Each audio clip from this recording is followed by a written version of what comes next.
Hello student, welcome to Swarn class. आज हम discuss करेंगे contribution of agriculture to the national economy. मतलब कि हमारे नेशनल राष्ट्रीय अर्थव्यवस्था पे, नेशनल इकोनॉमी में एग्रीकल्चर का क्या योगदान है। ठीक है, एग्रीकल्चर के का हमारे नेशनल इकोनॉमी में क्या योगदान है, कितना कंट्रीब्यूशन करता है बेसिकली हमारे रोजगार और उत्पादन के क्षेत्र में, मतलब कि हमारे एम्प्लॉयमेंट एंड उसका आउटपुट के क्षेत्र में कितना योगदान है, वो हम लोग आज डिस्कस करेंगे। इससे पहले वाला वीडियो लेक्चर हमारा भूदान ग्रामदान के ऊपर था, टेक्नोलॉजिकल एंड इंस्टीट्यूशनल रिफॉर्म्स के ऊपर था। वो सब टॉपिक हम लोगों ने कवर कर लिया। Now we start our topic. Agriculture is the backbone of Indian economy. जो एग्रीकल्चर है, कृषि है, वो भारतीय अर्थव्यवस्था को अर्थव्यवस्था की क्या है, बैकबोन है।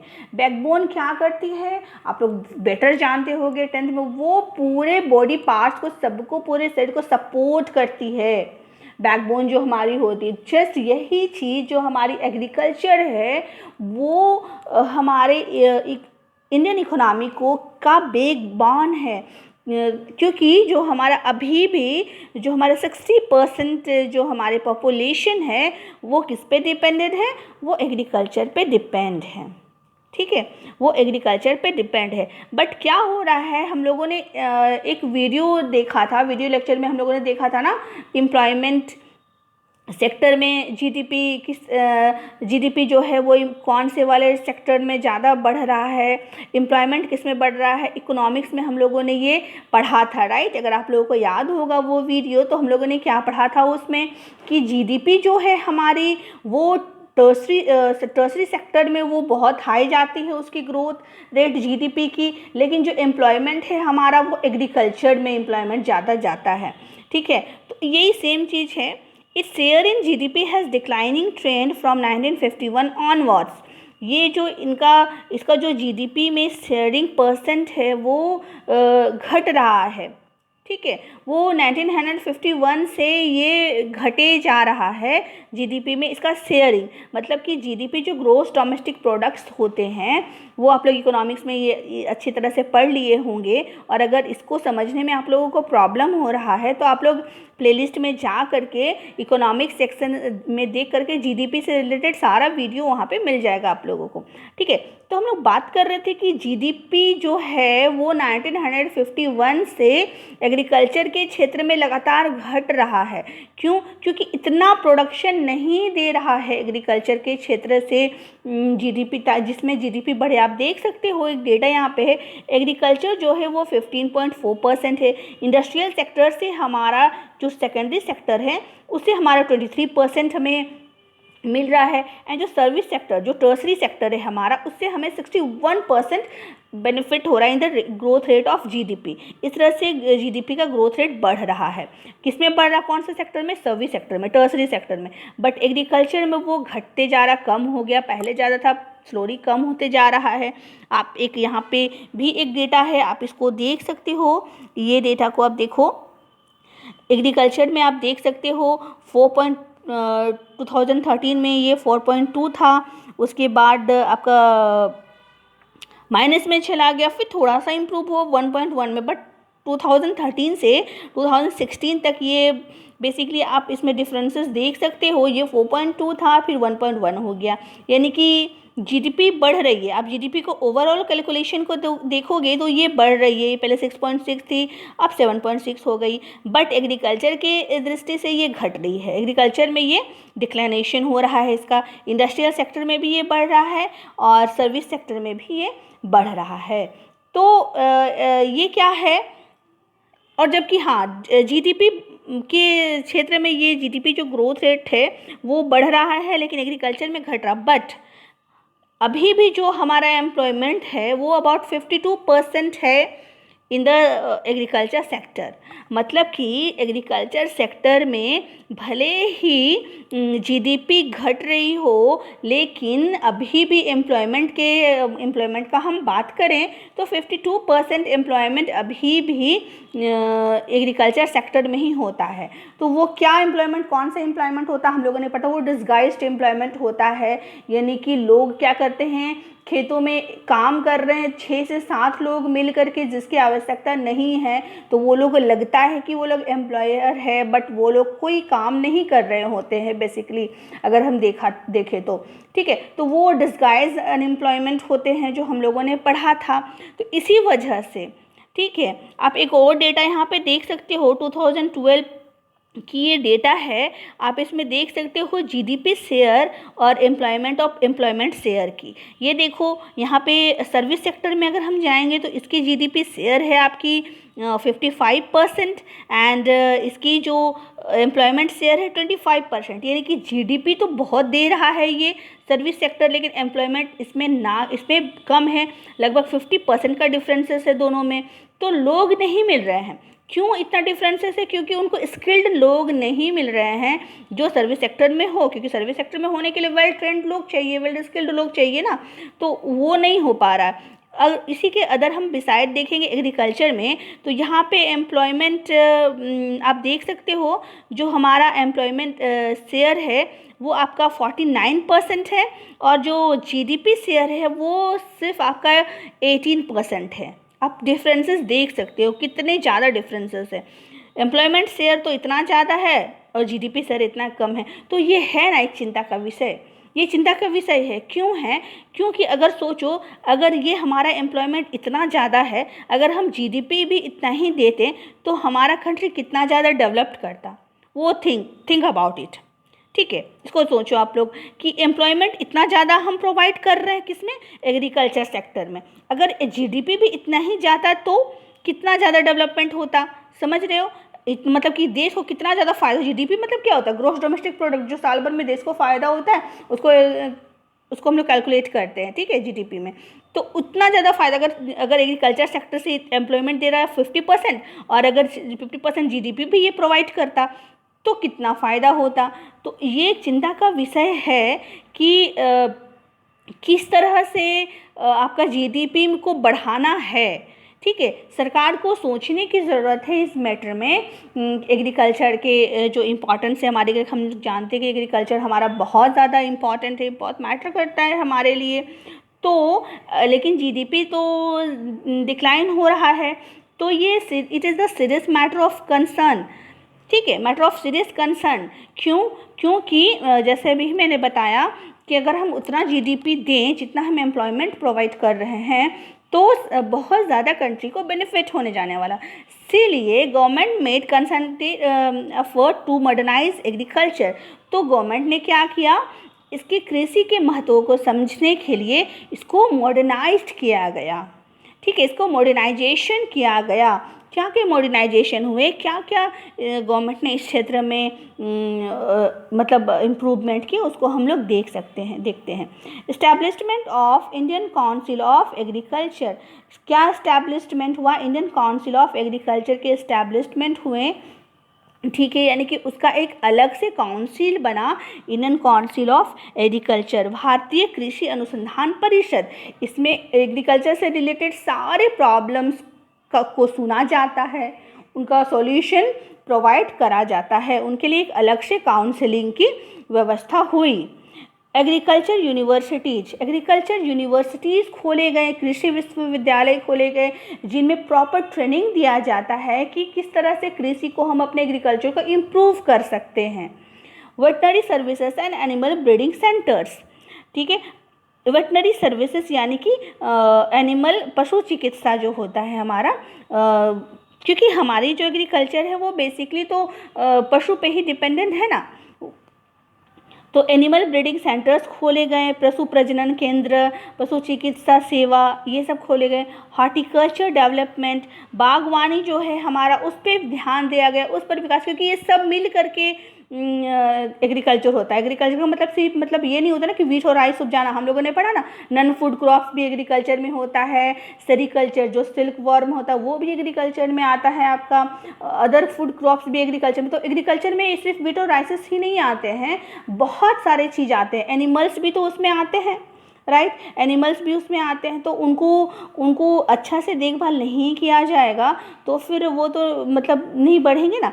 इसलिए एनिमल ब्रीडिंग सेंटर की स्थापना की गई, हॉर्टिकल्चर डेवलपमेंट किया गया, मतलब हॉर्टिकल्चर में हम लोगों ने पढ़ा था कितने तरह के फ्रूट्स आते हैं, वेजिटेबल्स आते हैं, हम लोगों ने पढ़ा ना, तो वो उनको डेवलप किया गया। Research and development in the field of meteorology and weather forecast, मौसम विज्ञान और मौसम के पूर्वानुमान के क्षेत्र में रिसर्च किया गया, उसको बढ़ावा दिया गया। मतलब कि ये बहुत ज़्यादा ज़रूरी है वेदर फोरकास्ट। क्यों ज़रूरी है? ताकि इससे ये समझने में हमें सहायता मिले कि कैसा मौसम आने वाला है, कृषि के लिए उपयुक्त रहेगा नहीं रहेगा एग्रीकल्चर की दृष्टि से। क्योंकि देखो मौसम जो वेदर फोरकास्ट होता है वो क्या करते हैं, वो बता देते हैं कि आने वाले कुछ दिनों में बहुत ज़ोरदार बारिश होने वाली है, तो जो फसल बारिश में बोया जाता है उसको तो वो बो सकते हैं, राइट। या फिर अगर जो फसल ख़राब हो जाएगा बारिश से, उसको वो नहीं लगाएंगे उस टाइम। तो ये हो जाता है। वेदर फोरकास्ट इस तरह से हेल्प करती है। इस क्षेत्र में बढ़ावा दिया गया।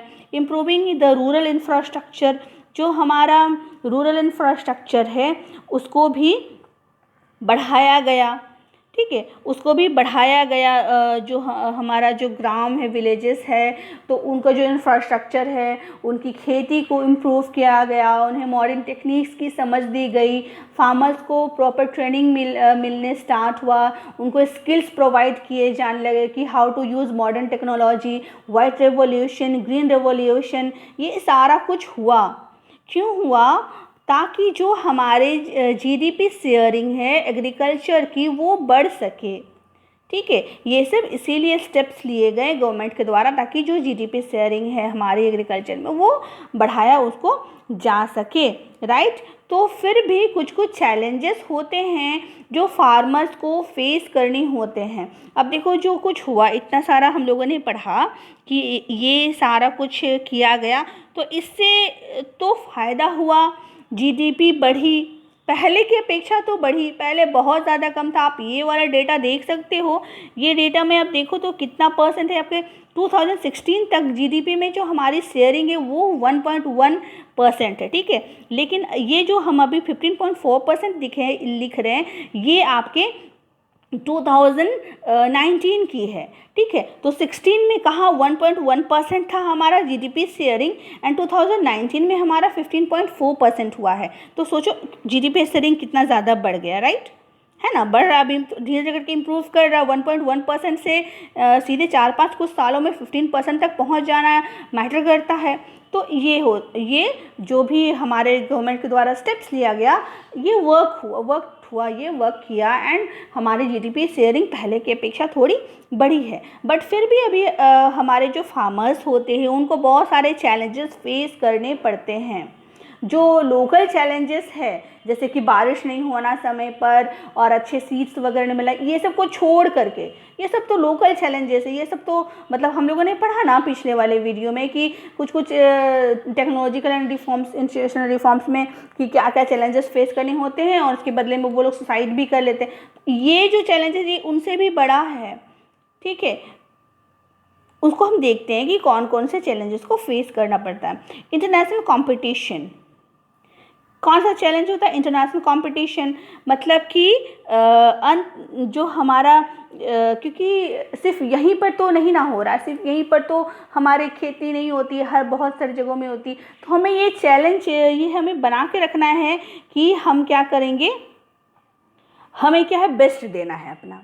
अब देखो बहुत सारे पिछले वाले वीडियो लेक्चर में जो हम लोगों ने पढ़ा था कि बहुत सारे चीज़ों में हम नंबर 2 थे, ठीक है, नंबर 2 थे बहुत, जैसे कि शुगर केन में, टी में, कॉफ़ी वगैरह में। तो हमें बेस्ट देना है अपना, ठीक है, ताकि लोग है ना इंडिया की मतलब जो हमारे जो प्रोडक्ट्स है उसको पसंद करें। हमें तो ये भी करना है ना, क्योंकि हम अगर अपना मत समझ लो इसको इस तरह से कि अगर हम अपना बनाते हैं, कुछ भी प्रोडक्ट करते हैं, तो उसको सिर्फ अगर हम अपनी कंट्री में ही बेच रहे हैं तो वो उतनी हमें फ़ायदा नहीं पहुंचाएगा। अगर हम उसको एक्सपोर्ट करेंगे तो हमें वो ज़्यादा फ़ायदा पहुंचने वाला है उससे। जैसे कि कॉफ़ी को ही ले लो, हम लोगों ने पढ़ा था कि एक कॉफ़ी की जो एक कॉफ़ी होता है वो क्या होता है, वो पूरे विश्व में उसकी मांग है, ठीक है। वो इंडिया में होता है, वो इंडिया में पाया जाता है। और अरेबिका किस्म का जो कॉफ़ी होता है वो इंडिया में होता है और उसको पूरे विश्व में उसका मांग है, तो हम लोग उसको एक्सपोर्ट करते हैं, उससे हम लोग को बहुत ज़्यादा फ़ायदा होता है, ठीक है। तो इसी तरह से हमें बहुत सारा जो हमारा प्रोडक्ट्स है, बहुत सारे जैसे कि स्पाइसेस हो गया, तो बेसिकली स्पाइसेस हम लोग इंडिया ही प्रोड्यूस करती है, तो उसको हमें तो बेस्ट देना है ना, ताकि लोग उसका ऑप्शन नहीं ढूंढे, यानी कि हमारे से ही सारा इंपोर्ट एक्सपोर्ट का ट्रेड करे। तो ये जो इंटरनेशनल कंपटीशन है बहुत हाई है, क्योंकि चाइना है और फिर हमारे और भी अदर कंट्रीज़ है जो प्रोड्यूस कर रहे हैं सेम थिंग जो हम लोग कर रहे हैं, बट अंतर क्या है, उन लोगों के पास बहुत ज़्यादा मॉडर्न टेक्निक्स है, ठीक है, उन लोगों के पास हर कुछ हम लोग से बहुत ज़्यादा है, मॉडर्न टेक्निक्स लोग यूज़ कर करके करते हैं, तो हम लोग उसको कम करते हैं, तो हमारी प्रोडक्शन भी कम होती है। लेकिन फिर भी हमें इस फील्ड में बने रहना, हमें कंपटीशन में बने ही रहना है, हमें अच्छा देना है, मतलब कम हमें क्या है, इनपुट कम हो रहा है, हमारा आउटपुट हमें ज़्यादा देना है, समझ रहे हो। तो इस तरह से हमें एक हाई लेवल का कंपटीशन फेस करना पड़ता है, क्योंकि वो जो कंट्रीज़ है वो तो डेवलप्ड कंट्री है, हम लोग तो अंडर डेवलप्ड है, तो हमें बहुत सारी परेशानियों का सामना करना पड़ता है बेसिकली हमारे फार्मर्स को, ठीक है। तो ये सारा जो चीज़ होता है, क्योंकि मार्केट में, इंटरनेशनल मार्केट में बने रहने के लिए हमें उसी लेवल तक पहुंचना होगा जिस लेवल तक वो है। लेकिन अभी एक अच्छी बात ये है कि वाइट रेवोल्यूशन के बाद हम मिल्क के, मतलब मिल्क में हम नंबर 1 है, मिल्क प्रोड्यूसिंग में हम नंबर 1 है, इंडिया जो है वो नंबर 1 है, ठीक है, वाइट रेवोल्यूशन के बाद, क्योंकि हमारे यहाँ एनिमल्स, कैटल्स बहुत ज़्यादा पाए जाते हैं, इसलिए हम इसमें नंबर 1 है। तो ये चीज़ है, इस तरह से कंपटीशन हमारा बना रहता है। सेकंड थिंग क्या है, reduction in the public investment.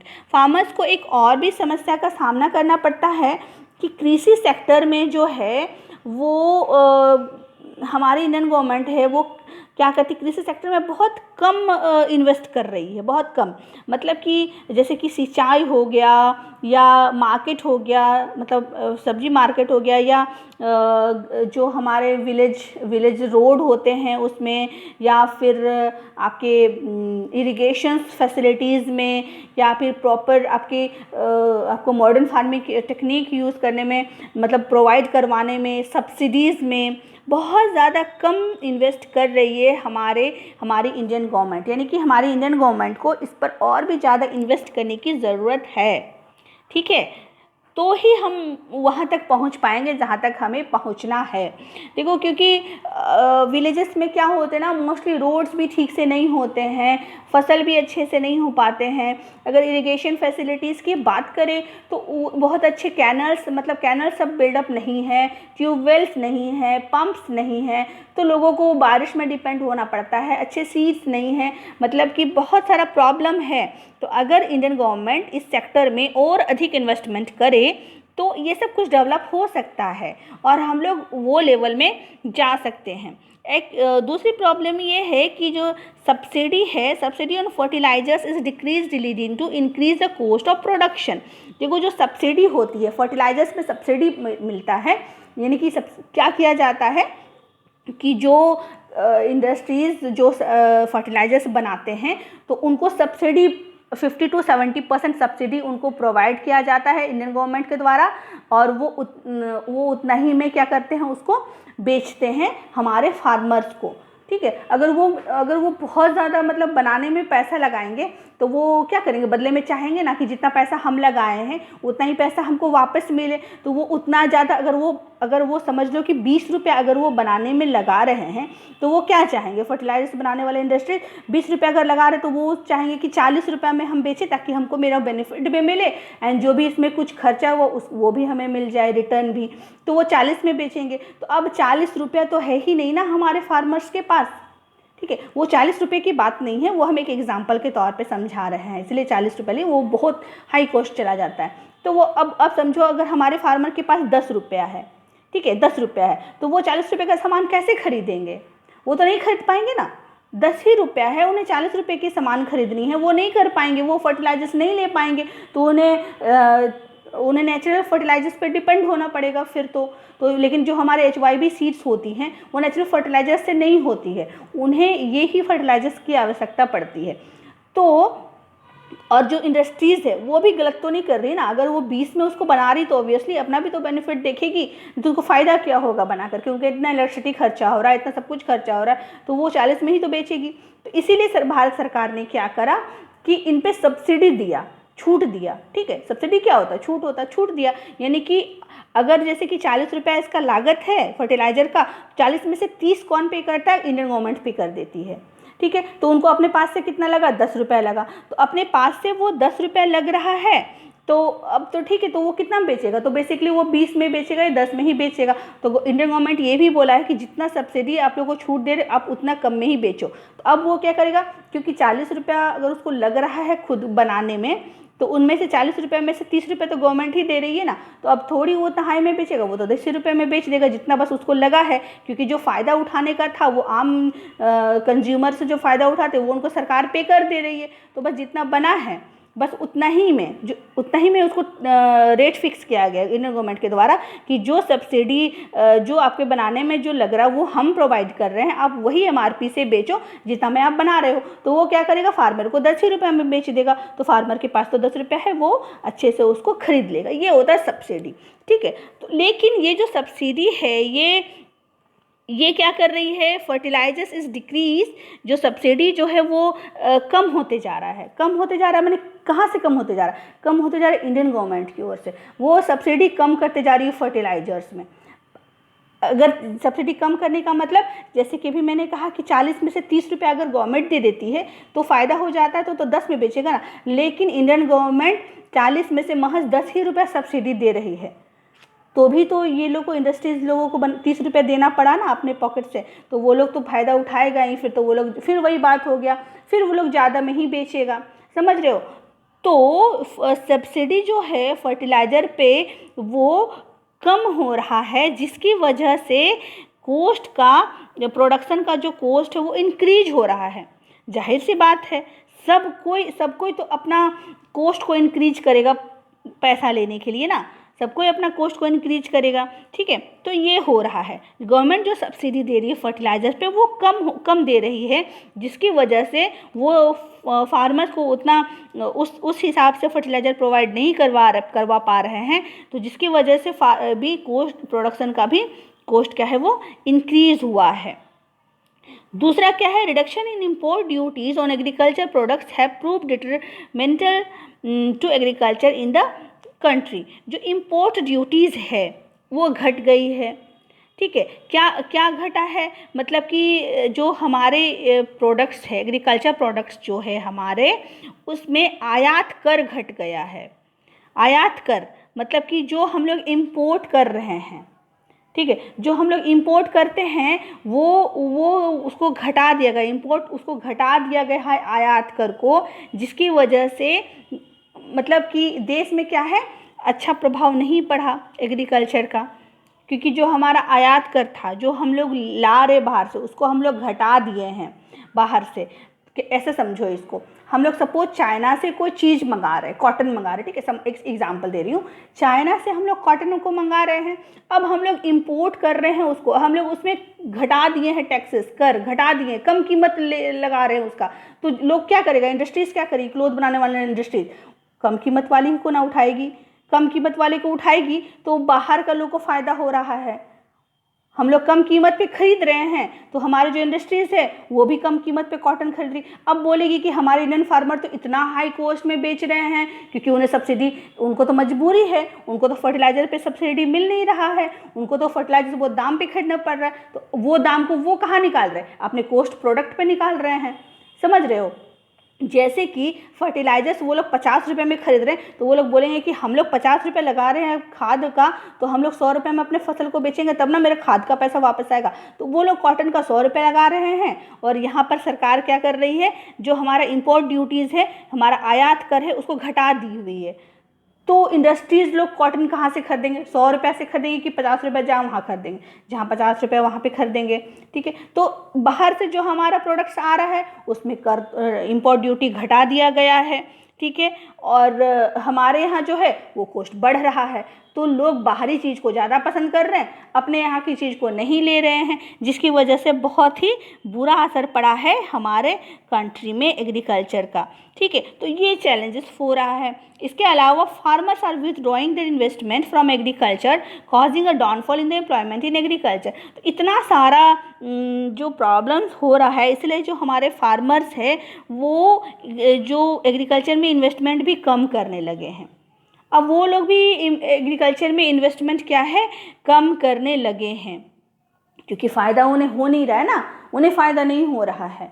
तो गवर्नमेंट को इस दिशा में और ज़्यादा स्टेप्स लेने की ज़रूरत है। ये जो स्टेप्स उन्होंने लिया है ये बहुत अच्छा है, बट और स्टेप्स ये लेने की ज़रूरत है कि उन्हें जो इंपोर्ट जो हम लोग बाहर से कर रहे हैं उनको हम लोगों को उनमें कमी नहीं करनी है। उनमें आयात कर जो है हमारा इंपोर्ट टैक्स जो उनको कम नहीं करना है, उनको ठीक रखना, बढ़ाए रखना। अपने यहाँ जो है सब्सिडी फर्टिलाइजर्स में देनी है, ज़्यादा सब्सिडी देनी है, सब्सिडी को डिक्रीज़ नहीं करना है, ताकि हमारे फार्मर्स को, इंडस्ट्रीज को भी फ़ायदा हो, फार्मर्स को भी फ़ायदा हो, कम पैसे में फर्टिलाइजर्स वो लोग ले सकें। ठीक है, तो इस तरह से करके और फिर उन लोगों को लैंड भी कम में मुहैया कराना होगा। तो इस तरह से ये सब सारा कुछ हम लोग करेंगे, तभी ही जा कर के जो हमारा एग्रीकल्चर सेक्टर का जीडीपी बढ़ सकता है। ठीक है, क्योंकि इस सेक्टर में विशेष करके इंडियन गवर्नमेंट को ध्यान देने की ज़रूरत है। अगर वो विशेष ध्यान देंगे ये सब चीज़ों में, तो ही हमारा जो जीडीपी रेट है जो इंडस्ट्रियल सेक्टर से होता है वो हमारा बढ़ेगा। राइट, तो आई होप कि ये आप लोगों को क्लियरली समझ में आ गया होगा कि क्या कंट्रीब्यूशन है एग्रीकल्चर का हमारे नेशनल इकोनॉमी में और क्या आउटपुट हो रहे हैं इसके। जीडीपी में हमारा कंट्रीब्यूशन कम है, एम्प्लॉयमेंट एरिया में ज़्यादा है, लेकिन हमें जीडीपी को बढ़ाने की ज़रूरत है, क्योंकि ताकि हमारा जो कंट्री वो डेवलप्ड हो। सब एक दूसरे से लिंकअप है।